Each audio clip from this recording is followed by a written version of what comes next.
Hello friends, welcome back to my channel. आज के topic में हम जानेंगे what is convergence, what is cost per action और कॉस्ट पर एक्विजिशन, जिसको हम शॉर्ट फॉर्म में सीपीए बोलते हैं।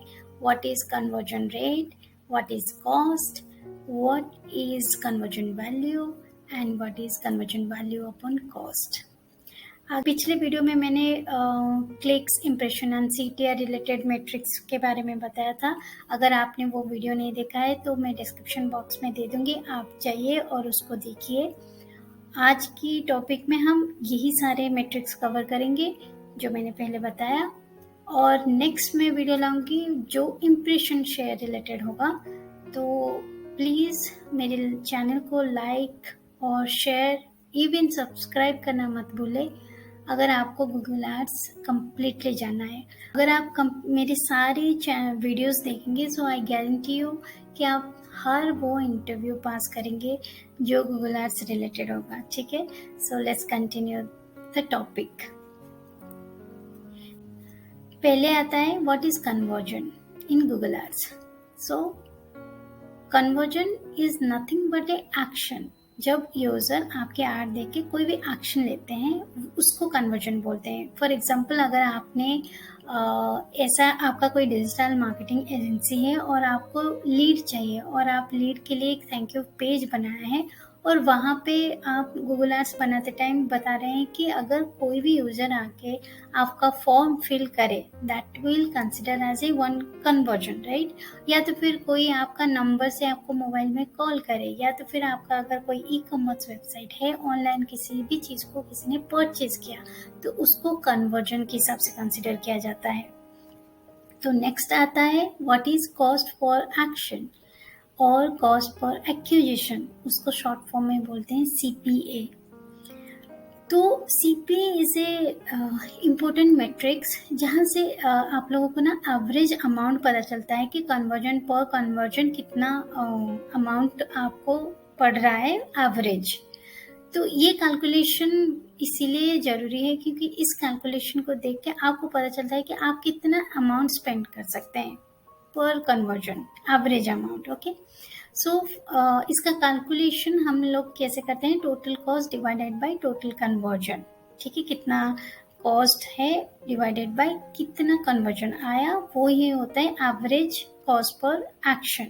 ठीक है, और मतलब वो जो एवरेज अमाउंट आता है वो एवरेज कॉस्ट कन्वर्जन के लिए होता है।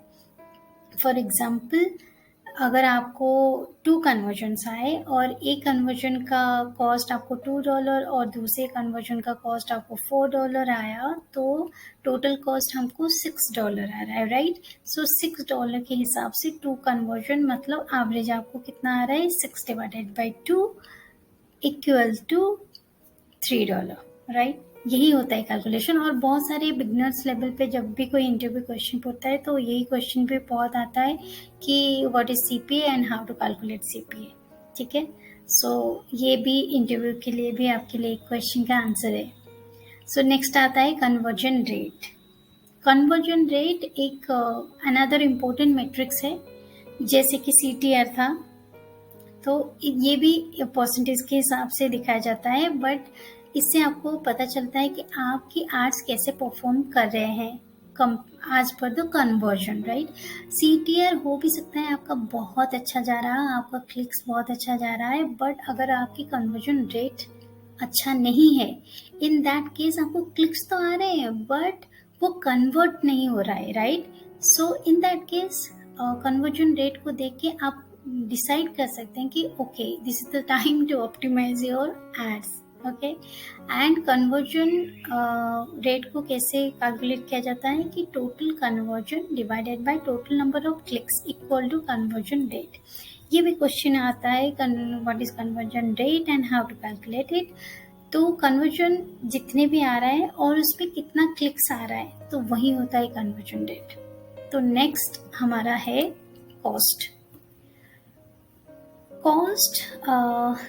कॉस्ट ये दिखाता है कि आपको कितना अमाउंट आप पे कर रहे हैं गूगल एड्स के लिए फॉर क्लिक्स और इन सर्चर और for impressions for display ads.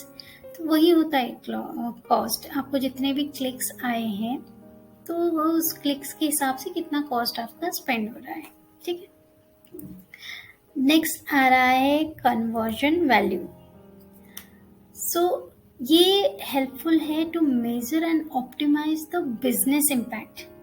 आपकी जो एड कैंपेन से कितनी एक्यूरेटली काम कर रहा है, उसके लिए कन्वर्जन वैल्यू बहुत इंपॉर्टेंट है।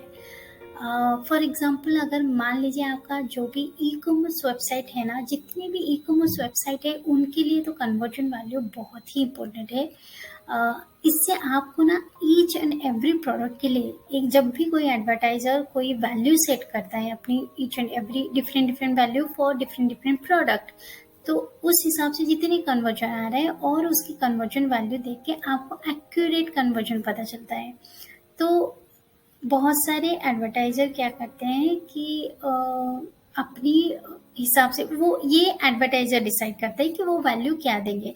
तो जब आप कन्वर्जन एक्शन ट्रैकिंग यूज करते हैं वेबसाइट के लिए, उसी टाइम में वो लोग वैल्यू डिसाइड कर लेते हैं और वैल्यू डालते हैं। तो according to that different value the conversion value will be calculated.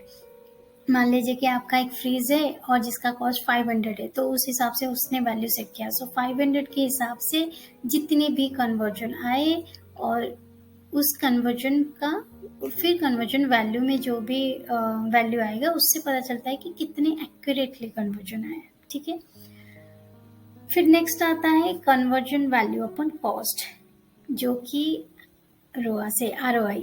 ठीक है, सो कन्वर्जन वैल्यू अपन कॉस्ट मतलब से ही पता चलता है कि जितने कन्वर्जन वैल्यू है टोटल डिवाइडेड बाय कॉस्ट, वही कैलकुलेट होता है रिटर्न ऑन इन्वेस्टमेंट।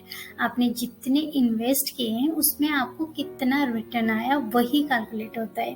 तो it is also a important matrix, जिससे आपको पता चलता है कि आपका एड्स कितना अच्छे से काम कर रहे हैं और आपको रिटर्न इस हिसाब से कैसे मिल रहा है। ठीक है, तो नेक्स्ट में impression share lost due to rank, due to budget, वो भी मैट्रिक्स 3 मैट्रिक्स है जो कि बहुत इंपॉर्टेंट है, जिससे आपको बहुत सारे आगे ऑप्टिमाइजेशन के लिए हेल्प मिलता है। तो वही टॉपिक लेके आऊँगी।